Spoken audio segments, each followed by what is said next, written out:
தலைகளை தாழ்த்தி ஜெபம் செய்வோம். நல்ல ஆண்டவரே, உம்மை ஸ்தோத்திரிக்கிறோம் சுவாமி. இந்த வேளையிலையும் உம்மை தொழுது கொண்டவர்களாகிய நாங்கள் உம்முடைய அருளுள்ள வார்த்தையை கேட்கும்படியாக கடந்து செல்கிறோம். வார்த்தையின் வழியாய் எங்களோடு இடைபடுகின்ற கடவுள், எங்களை ஆற்றல் படுத்துகின்ற ஆண்டவர், இந்த வேளையிலையும் உம்முடைய வார்த்தையின் வழியாக எங்களை நீர் ஆற்றல் படுத்தியுள்ள வேண்டும்படியாய் ஜெபிக்கிறோம். பேசுகின்ற அடிமையை மறைத்து தூய ஆவியானவர் வெளிப்படும். இயேசுவின் நாமத்தை ஜெபிக்கிறோம் நல்ல பிதாவே, ஆமென். அமருங்கள்.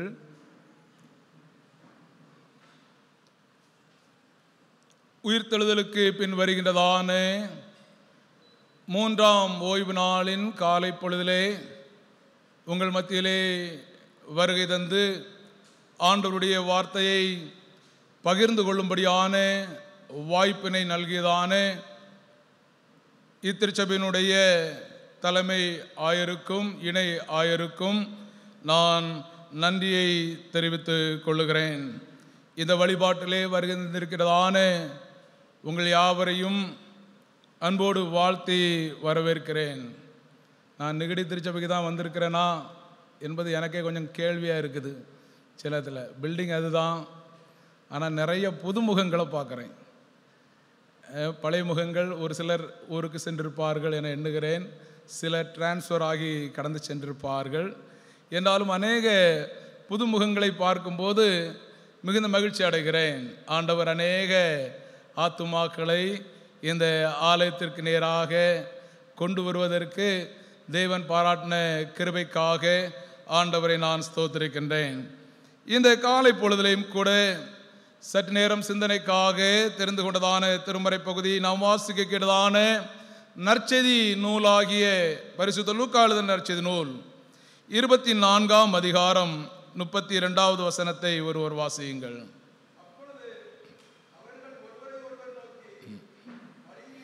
வழியிலே அவர் நம்மோடு பேசி வேத வாக்கியங்களை நமக்கு விளக்கி காட்டின பொழுது நம்முடைய இருதயம் நமக்குள்ளே கொழுந்து விட்டு எரியவில்லையா என 2 மனிதர்கள் தங்கள் அனுபவங்களை ஒருவருக்கொருவர் பேசிக்கொள்வதை நாம் இந்த இடத்திலே காண்கிறோம். அவர் வேத வாக்கியங்களை நமக்கு விளக்கி காட்டினாரே, தெளிவுபடுத்தினாரே. அப்பொழுது நம்முடைய இருதயத்திற்குள்ளாக, நம்முடைய உள்ளத்திற்குள்ளாக ஒரு கொழுந்து விட்டு எரிகின்ற ஒரு நிலையை நாம் உணரவில்லையா என இங்கு இருவர் ஒருவருக்கொருவர் பேசிக்கொள்வதை நாம் இந்த இடத்துல காண்கிறோம். இந்த நாளிலையும் நமது சிந்தனைக்கான தலைப்பு எம்மாவு சீடர்களின் வாழ்வில் உயிர்ப்பின் அனுபவம். The experience of resurrection in the life of Emmaus disciples என்கின்றதான தலைப்பை மையமாக வைத்து உங்களோடு நான் இறை வார்த்தை பகிர்ந்து கொள்ள ஆசிக்கின்றேன். அன்புக்குரியவர்களே, we are still in Eastertide. நாம் உயிர்த்தெழுதலின் காலத்திற்குள்ளாக பயணிக்கிறவர்களாக இருக்கிறோம். இயேசுவானவர் உயிர்த்தெழுந்தார் என்கிறதான அந்த செய்தியானது ஸ்ப்ரெட் ஆகி கொண்டிருந்ததான ஒரு காலகட்டம். இப்படிப்பட்டதான ஒரு காலகட்டம் நாம் வாசிக்க கேட்டதான இந்த நற்செய்தி பகுதியானது இயேசுவானவர் உயிர்த்தெழுந்து அன்று மாலை நடந்த ஒரு நிகழ்வை பற்றி விவரிக்கிறதான ஒரு பகுதி. இந்த பகுதி என்ன விவரிக்கின்றது? 2 மனிதர்கள், எம்மாவு என்கின்றதான ஒரு கிராமம். அது வேதத்தில் சொல்லும்போது எருசலேமிலிருந்து 7 அல்லது 8 மைல் என்று சொல்லப்படுகிறது. நம்முடைய கணக்கில் சொல்ல வேண்டும் என்றால் ஏறத்தாழ 11 to 12 கிலோமீட்டர் டிஸ்டன்ஸில் உள்ளதான ஒரு கிராமம். அந்த கிராமத்திற்கு அவர்கள் இருவரும் நடந்து போனார்கள் என்பதை காண்கிறோம். இவர்கள் இயேசுவினுடைய சீஷர்கள் அல்ல. இவர்கள் இயேசுவினுடைய 12 சீஷர்களில் இருவரானவர்களாக அல்ல. இதில் ஒருவனுடைய பெயரானது இங்கு சொல்லப்பட்டுள்ளது. கிளையாப்பா என்கிறதான ஒரு மனிதனுடைய பெயர் சொல்லப்பட்டுள்ளது. இன்னொருவனுடைய பெயர் சொல்லப்படவில்லை. இருவரும் நடந்து சென்று கொண்டிருக்கிறார்கள். ஏறத்தாழ 11 கிலோமீட்டர் தூரம் நடந்து செல்லும் போது அமைதியாக செல்லவில்லை. இருவரும் அன்று நடந்த சம்பவங்களை ஒருவருக்கொருவர் பேசிக்கொண்டு கடந்து சென்றார்கள் என்பதை காண்கிறோம். அந்த இடத்தில்தான் உயிர்த்தெழுந்த ஆண்டவரும் அவர்களோடு இணைந்து பயணிக்கிறவராக இருந்தார் என்பதை காண்கிறோம். ஆனால் அவர்களோ அவரை யார் என அறியாதவர்களாக இருந்தார்கள் என்பதை காண்கிறோம். இயேசுவானவர் அவர்களை பார்த்து கேட்கிறார் 17வது வசனத்திலே, நீங்கள் துக்கம் உள்ளவர்களாய் வழியிலே பேசிக் கொள்வது என்ன? துக்கத்தோடு பயணிக்கிறார்கள்.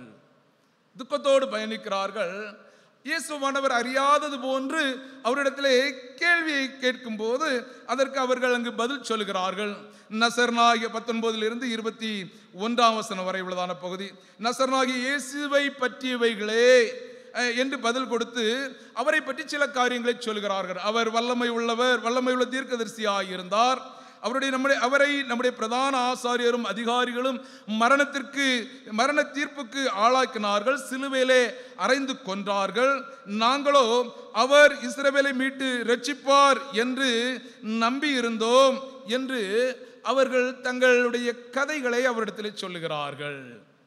எங்களை ரட்சிப்பார் என்று நாங்கள் அவளோடு எதிர்பார்த்திருந்தோம், ஆனால் மரித்து விட்டார் என்று அதை சொல்லும்போது உயிர்த்தெழுந்த ஆண்டவர் அவர்களுக்கு சில காரியங்களை விவரித்து காண்பிக்கிறார். மோசே முதல் தீர்க்கதரிசிகள் வரை மேசியாவை பற்றி, கிறிஸ்துவை பற்றி சொன்ன காரியங்களை அவர்களுக்கு விவரித்து காண்பித்த போது வேதவசனம் சொல்கிறது, அவருடைய உள்ளம் பற்றி எரிந்தது என்பதை காண்கிறோம். அவர்கள் உயிர்த்தெழுந்த ஆண்டவரை கண்டார்கள்.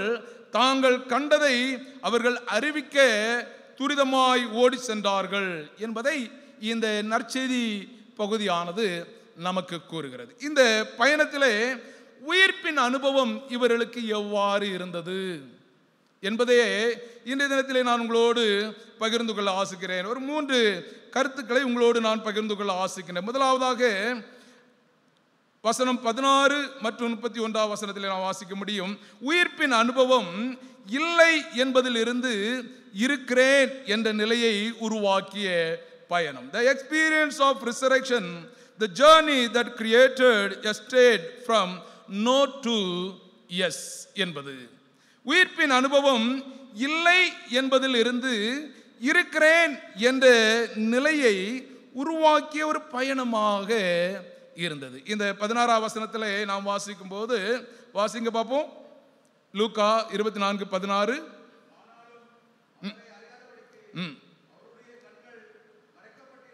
அவர்களுடைய கண்கள் மறைக்கப்பட்டிருந்தது. அவரை அறியாதபடிக்கு அவருடைய கண்கள் மறைக்கப்பட்டிருந்தது என்பதை நாம் காண்கிறோம். 31 வசனத்திலே வாசிக்கும் போது அவருடைய கண்கள் திறக்கப்பட்டு அவரை அறிந்தார்கள், கண்டுகொண்டார்கள் என்பதை நாம் இந்த இடத்துல காண்கிறோம். அன்புக்குரியவர்கள், அவரை அறியாதவர்களாக இருந்தார்கள். ஆனால் உயிர்ப்பின் அனுபவமானது, இயேசுவோடு பயணித்த அந்த அனுபவமானது கிறிஸ்துவை உயிர்த்த ஆண்டவரை காண்கிறவர்களாக இருந்தார்கள் என்பதை காண்கிறோம். அன்புக்குரியவர்களே, நம்முடைய வாழ்க்கை என்கின்றதான பயணத்திலே நமக்கு 2 பாதைகள் நமக்கு முன்பாக இருக்கின்றன. நாம் எல்லாருமே வாழ்க்கை என்கின்ற பயணத்தில் பயணிக்கக்கூடியவர்கள். இந்த பயணத்தில் 2 விதமான பாதைகள் நமக்கு முன்பாக இருக்கின்றன. ஒன்று, ஏமாற்றங்களை முன்னிறுத்தி வாழ்க்கையை முடக்கி போடுகின்றதான பாதை. ஏமாற்றங்களை முன்னிறுத்தி நம்முடைய வாழ்க்கை பயணத்தை முடக்கி போடுகின்றதான பாதை. சில வேளைகளிலே வாழ்விலே அநேக ஏமாற்றங்களை நாம் சந்திப்பவர்கள், சில வேளைகளில் தோல்விகளை சந்திப்பவர்கள், நாம் விரும்பத்தகாத அனுபவத்தின் பாதையிலே நாம் சில வேளைகளில் பயணிக்கக்கூடியவர்கள். அதையே பார்த்து வாழ்க்கை என்கிற பயணத்திலே நாம் முன்னேறி செல்லாதபடிக்கு அந்த தோல்வியின் அனுபவங்கள், ஏமாற்றத்தின் அனுபவங்கள் நம்மை முடக்கி போடுவது உண்டு. இன்னொரு பாதை எப்படி என்றால், வாழ்க்கையில் இயேசுவை முன்னிறுத்தி முன்னோக்கி செல்லுகின்றதான பாதை. நம்முடைய வாழ்க்கையில இயேசுவை முன்னிறுத்தி, வாழ்க்கையில என்ன இருந்தாலும் சரி, எனக்கு முன்பாக என்ன சூழல்கள் இருந்தாலும் சரி, என் இயேசு என்னோடு இருக்கிறார், என்னோடு பயணிக்கிறார் என்று அவரை முன்னிறுத்தி பயணிக்கின்றதான பயணம். இந்த எம்மாவு கிராமத்தை நோக்கி பயணித்த சீடர்களுடைய பயணமானது கடந்த கால ஏமாற்றங்களை, உண்மைக்கு மாறான கருத்துக்கள், நிகழ்வுகள், இவைகளை வாழ்க்கையின் அனுபவங்களாக்கி அவர்களை முடக்கி போட்டிருந்ததான ஒரு பயணமாக அவருடைய வாழ்வின் பயணமானது இருந்தது.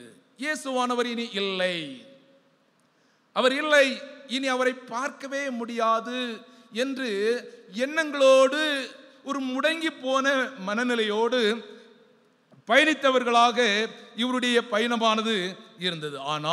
ஆனால் உயிர்த்தெழுந்த ஆண்டவர் அவருடைய அந்த எதிர்மறையான எண்ணங்களை தவிடுபடியாக்குகிறவராக இருந்தார் என்பதை காண்கிறேன். இங்கு இல்லை என்பதில் இருந்து இருக்கிறேன் என்கின்ற அனுபவத்தை கொடுக்கிறவராக இருந்தார்.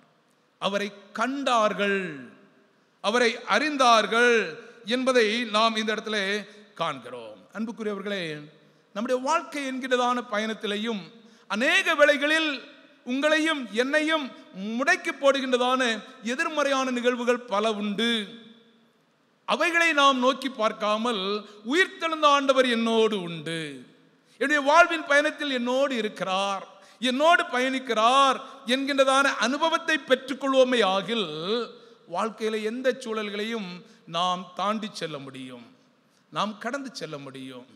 இந்த இடத்துல அவர்களை முடக்கி போடுகின்ற ஒரு பயணமாக இருந்தாலும் கூட உயிர்த்தெழுந்த ஆண்டவர் அவர்களோடு பயணித்த போது புதிய ஆற்றல் பெறுகிறவர்களாக இருந்தார்கள். உயிர்த்தெழுந்த ஆண்டவர் எங்களோடு இருக்கிறார் என்கின்ற அனுபவத்தை பெறுகிறவர்களாக இருந்தார்கள் என்பதை காண்கிறோம். அதனாலே இந்த உயிர்த்தெழுதலின் அனுபவம் எம்மாவு சீஷர்களுடைய வாழ்விலே இல்லை என்பதில் இருந்து இருக்கிறேன், நான் மரித்து போனவர் அல்ல, மரித்து உயிர்த்தெழுந்த ஆண்டவராய் உங்களுடன் இருக்கிறேன் என்கின்ற அனுபவத்தை கொடுக்கின்ற பயணமாக இருந்தது என்பதை காண்கிறோம். இரண்டாவதாக, இந்த உயிர்ப்பின் அனுபவமானது அழிவிலிருந்து அழியாமையை நோக்கிய பயணம்.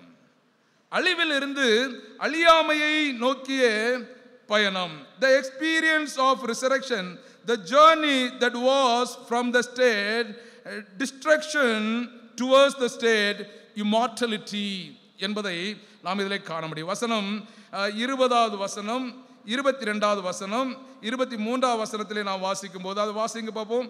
வசனம் 20, 22, 23.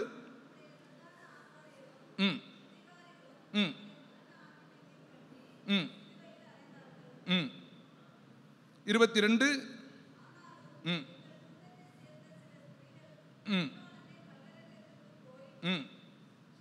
23.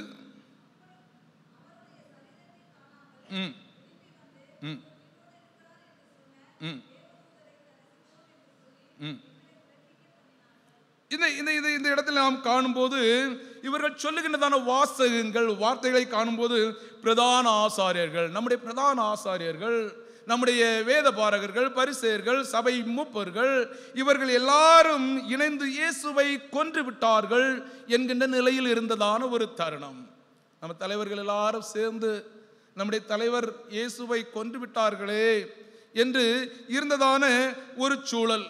இப்படிப்பட்டதான சூழல் தான் சில பெண்கள் வந்து சொல்லுகிறார்கள், இயேசு மரிக்கவில்லை, அவர் உயிரோடு இருக்கிறார், அவர் உயிர் தெழுந்தார், நாங்கள் அவரை கண்டோம் என்று சிலர் சொல்லுகிறார்கள். ஒருபுறம் அவர் அழிந்து விட்டார், அவர் இல்லை என்பது, இன்னொரு புறம் அவர் இருக்கிறார் என்கின்றதான சில பெண்களுடைய சாட்சி.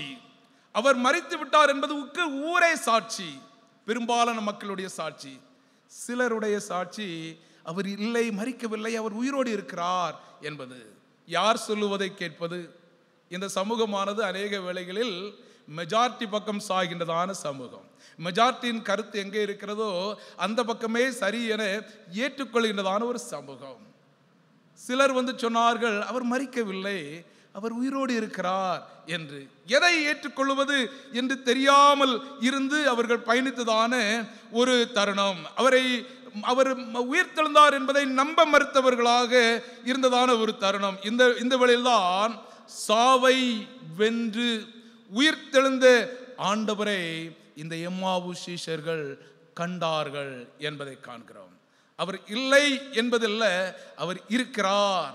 அவர் அழிந்து போனவர் அல்ல, அழியாதவராக இருக்கிறார் என்பதை காண்கிறவர்களாக இருந்தார்கள் என்பதை காண்கிறோம். நாம் வாசிக்கிறதான முதலாம் திருமறை பகுதியாகிய ஏசாயா தீர்க்கதரிசியின் புஸ்தகம் 25ஆம் அதிகாரம் 7 மற்றும் 8வது வசனமானது ஒரு கருத்தை கூறுகிறது. வாசியுங்கள். சகல ஜனங்கள் மேலும் உள்ள முக்காட்டையும் மூடியிருக்கிற மூடலையும் இந்த மலையிலே அகற்றி போடுவார். அவர் மரணத்தை ஜெயமாக விழுங்குவார்.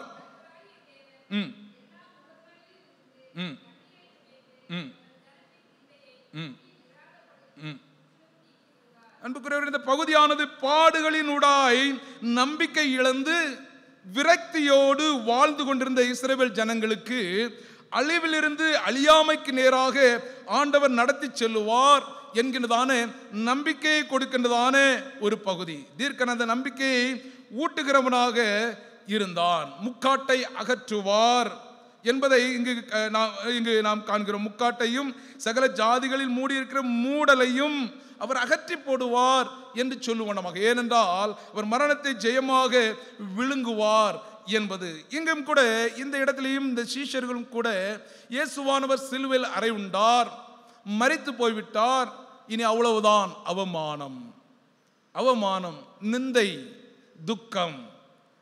அவர் சமூகத்திலே சிலுவையில் அறை உண்டவருடைய சீடர்கள் என்று தங்களை அடையாளப்படுத்த முடியாது. ஏனென்றால் சிலுவையில் அறையப்பட்டவன் சபிக்கப்பட்டவன் என்று பொதுவாக நாம் ஒரு மனிதனுக்கு உறவினர் என்று அடையாளப்படுத்த வேண்டும் என்றால் அவர் ஒரு நல்ல நிலையில் இருந்தால் நான் இன்னாருக்கு சொந்தம் என்று அடையாளப்படுத்துவார்கள். அதே நிலையில் தாழ் நிலையில் ஒரு மனிதன் இருப்பானே ஆகில் அந்த நிலையில் இருக்கிறான் அவனுடைய சொந்தக்காரன் தான் நான் என்று அடையாளப்படுத்துவதில்லை. எங்கும் கூட இயேசுவானவர் சிலுவையில் அறையுண்டவர், செத்து போனவர். அந்த செத்து போனவருடைய சீஷர் என்று அடையாளப்படுத்த முடியாதபடிக்கு ஒரு முக்காடு அவர்கள் மேல் போடப்பட்டிருந்தது.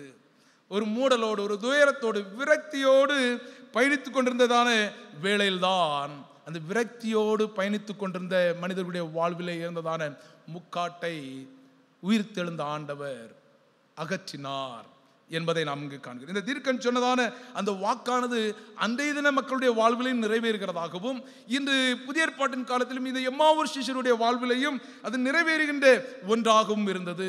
நான் அழிந்து போனவர் அல்ல, அழியாதவராக இருக்கிறேன் என்று கடவுள் தன்னை வெளிப்படுத்துகிறவராக இருந்தார் என்பதை நாம் காண்கிறோம். எம்மாவூர் சீஷருடைய வாழ்வினுடைய அனுபவமானது அழிவில் இருந்து அழியாமையை நோக்கிய ஒரு பயணமாக இருந்தது. அன்புக்குரியவர்களே, இன்றைய தினத்திலும் கூட வாழ்க்கை என்கிறதான பயணத்திலே பயணிக்கிறவர்களாக நாம் அநேக வேளைகளிலே நாம் துயரத்தோடு, துக்கத்தோடு, விரக்தியோடு பயணிப்பது உண்டு.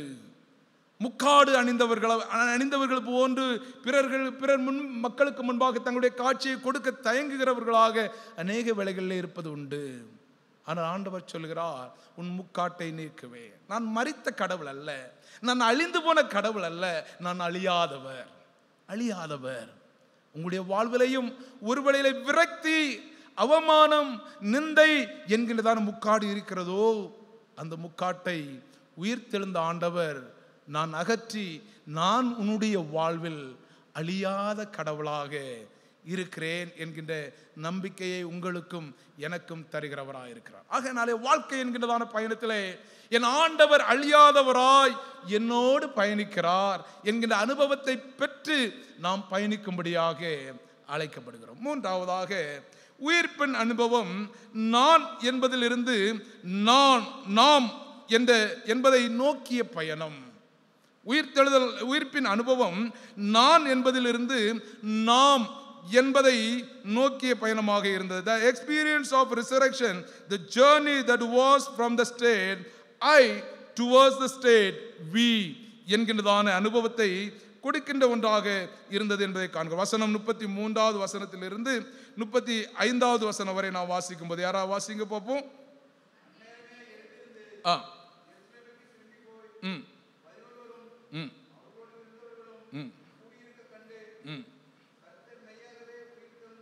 கர்த்தர் மெய்யாகவே உயிர்த்தெழுந்து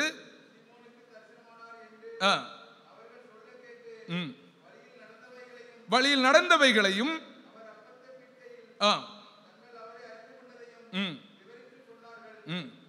விவரித்து அங்கு சொல்லுகிறார்கள் என்பதை நாம் இந்த இடத்துல காணுகிறோம். அவர் எம்மாவு கிராமத்திற்கு அருகிலே வந்து விட்டார்கள். பேசி பேசி பேசி கடந்து வந்து விட்டார்கள். இப்பொழுது இயேசுவானவர் கடந்து செல்கிறவர் போல் இருக்கின்ற வேளையிலே, நீர் இன்று இரவு எங்களோடு தங்கும் என்று கேட்டுக்கொள்கிறார்கள். அவரும் கடந்து செல்கிறார். அவர்களோடு தங்குகின்ற அந்த உணவு, இரவு உணவு, அதை எடுத்து அந்த உணவை ஆசீர்வதித்து அவர்களுக்கு பிட்டு கொடுக்கிறார். அவர்கள் உண்ணுகிறார்கள். அந்த நேரத்தில் அவர் மறைந்து போனார் என்பதை நாம் காண்கிறோம். இந்த இடத்துல அவர்கள் அப்பொழுதுதான் உணர்கிறார்கள் உயிர்த்தெழுந்த ஆண்டவர். இம்மட்டும் நம்மோடு பேசிக்கொண்டு வந்தவர் நசரனாகிய இயேசுவானவர். நாம் யார் மரித்து போனார் என்று சொன்னோமோ அவர் உயிர்த்தெழுந்த ஆண்டவராய் நம்மோடு அவர் வந்திருக்கிறார் என்பதை அறிந்து கொள்ளுகிறவர்களாக இருந்தார்கள் என்பதை நாம் இந்த இடத்துல காண்கிறோம். இந்த இரு சிஷ்யர்களை நாம் எடுத்துக்கொண்டால் இவர்களை கொஞ்சம் யோசித்து பார்த்தால், இவர்கள் இருவரும் தப்பித்தால் போதும் என எருசலேமிலிருந்து ஓடி வந்தவர்கள் என்று கூட சொல்லலாம். தப்பித்தால் பிழைத்தால் போதும். அன்றைய தினத்திலே இயேசுவை பிடிக்கும் போது சீஷர்கள் ஓடினார்களே, தப்பிச்சம் பிழைச்சன்னு ஓடினார்களே, இருந்தால் நம்மளையும் பிடிச்சி சிலுவையில் அரைஞ்சு விடுவாங்க, கொண்டு விடுவாங்க என்ற பயத்தோடு ஓடினார்கள் அல்லவா? அதே போன்றதான ஒரு மனநிலையோடு சென்றவர்களாக கூட இவர்கள் இருக்கலாம். ஏனென்றால் இயேசுவினுடைய சீஷர்கள் என அறியப்பட்டால் நம்மளையும் கொலை செய்து விடுவார்கள். ஆகையினாலே நம்முடைய கிராமத்திற்கு சென்று விடுவோம் என இவர்கள் எம்மாவை நோக்கி இவர்கள் பயணித்துக் கொண்டிருந்ததான ஒரு தருணம் தான் அந்த தருணம். எருசலேமில் இருந்தால் தங்களுக்கும் பிரச்சனை வரும் என்று எண்ணிதான் அவர்கள் கடந்து சென்றார்கள் என்பதை சில வேத விளக்குரையாளர்கள் கூறுகிறார்கள். ஆனால் இங்கு உயிர்த்தெழுந்த ஆண்டவரை கண்ட அந்த அனுபவத்தை பெற்றவர்கள் அவரை அறிவிக்கும்படியாக எருசலேமுக்கு கடந்து சென்றார்கள் என்பதை காண்கிறோம். எருசலேமுக்கு கடந்து சென்றார்கள். உயிர்ப்பின் நற்செய்தியை பொது உடைமையாக்குகிறவர்களாக இருந்தார்கள் என்பதை காண்கிறோம். உயிர்ப்பின் ஆண்டவர், உயிர்த்தெழுந்த ஆண்டவர் எங்களுக்கு மட்டுமல்ல, எல்லாருக்கும் உரியவர் என்பதை அவர்கள் அறிவிக்கும்படியாக அந்த வேத வசனத்தில் வாசிக்கிறார். 33 வசனத்தில், அந்நேரமே எழுந்திருந்து 11 கிலோமீட்டர் நடந்து வந்திருக்கிறாங்க. கால் வலிக்கு உடல் அலுப்பாக இருக்கிறது என்று இருக்கலங்க. உடனடியாக அந்த அனுபவத்தை பெற்றவர்கள், உடனடியாக அந்த உயிர்ப்பின் அனுபவத்தை கண்டவர்கள், அனுபவித்தவர்கள் தங்களுக்கு மட்டும் என்று அல்லாதபடிக்கு அது பிறருக்கும் அந்த நற்செய்தி கடந்து செல்ல வேண்டும் என்பதற்காக அந்நேரமே அவர்கள் எழுந்து கடந்து சென்றார்கள் என்பதை நாம் காணுகிறோம். 34 வசனத்திலே கர்த்தர் மெய்யாகவே உயிர்த்தெழுந்து என்பதை கூறுகிறார்கள். வெறுமனே சொல்லவில்லை, மெய்யாகவே, உண்மையாகவே அவர் உயிர்த்தெழுந்தார். தாங்கள் அவரை அறிந்து கொண்டதை அவர்களுக்கு விவரித்து காண்பிக்கிறவர்களாக இருந்தார்கள் என்பதை காண்கிறோம். தங்களுடைய அனுபவத்தை எல்லாருக்கும் சொல்ல வேண்டும் என்ற ஆவலுடையவர்களாக இருந்தார்கள் என்பதை காண்கிறோம். உயிர்த்தெழுந்த ஆண்டவர் எங்களுக்கு மட்டுமல்ல, எனக்கு மட்டுமல்ல, எங்கள் குடும்பத்திற்கு மட்டுமல்ல, அவர் எல்லாருக்கும் உரியவர். அதனாலே அந்த நற்செய்தியை நான் எனக்குள்ளாக மட்டும் வைத்துக் கொள்ளக்கூடாது, நான் மற்றவர்களுக்கும் அறிவிக்க வேண்டும், பிறருக்கும் அறிவிக்க வேண்டும் என்ற ஒரு ஆவலோடு இவர்கள் கடந்து சென்றார்கள் என்பதை நாம் காண்கிறோம்.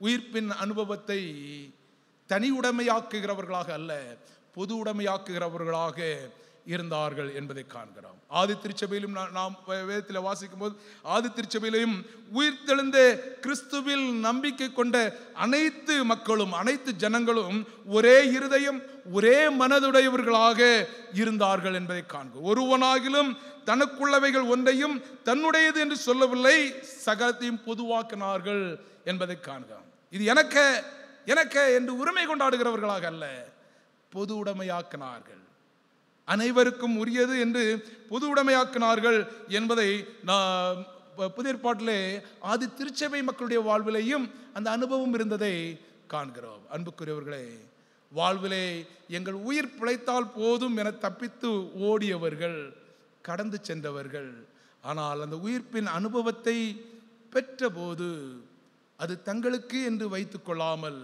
அந்த உயிர்ப்பின் அனுபவத்தை பிறருக்கும் சொல்ல வேண்டும், மற்றவர்களுக்கும் சொல்ல வேண்டும். அது எல்லாருக்கும் உரியது என்கின்ற அனுபவத்தை கொடுக்கின்ற ஒரு பயணமாக எம்மாவு சீஷர்களுடைய வாழ்வின் பயணமாக இருந்தது. இந்த தினத்திலே உயிர்த்தெழுந்த ஆண்டவரை நம்முடைய வாழ்விலே அனுபவமாக்கியுள்ளோம் இல்லையா? இயேசுவானவர் உயிர்த்தெழுந்தார், ஹாப்பி ஈஸ்டர் என்று சொல்லி நாம் மற்றவர்களை விஷ் பண்ணுகிறோம், வாழ்த்துகிறோம். ஆனால் இந்த உயிர்ப்பின் செய்தி கிடையாமல் பெற்றிராத மக்களுக்கு அந்த உயிர்ப்பின் செய்தியை நாம் சொல்ல அழைக்கப்பட்டவர்கள். இயேசுவானவர் மரித்தார் என்பதுதான் அநேகருடைய எண்ணமாக இருந்தது. ஆனால் அவர் மரித்தவர் அல்ல, அவர் அழிந்து போனவர் அல்ல, அவர் உயிர்த்தெழுந்த ஆண்டவர், அவர் எல்லாருக்கும் உரியவர் என்கின்றதான அந்த நற்செய்தியை நாம் சொல்லும்படியாக இந்த உயிர்ப்பின் அனுபவமானது, இந்த எம்மாவு சீஷர்களுடைய வாழ்வின் அனுபவமானது உங்களுக்கும் எனக்கும் அழைப்பு கொடுக்கின்ற ஒன்றாக இருக்கிறது. எம்மாவு சீஷர்களுடைய வாழ்விலே 3 அனுபவங்களை நாம் காண்கிறோம்.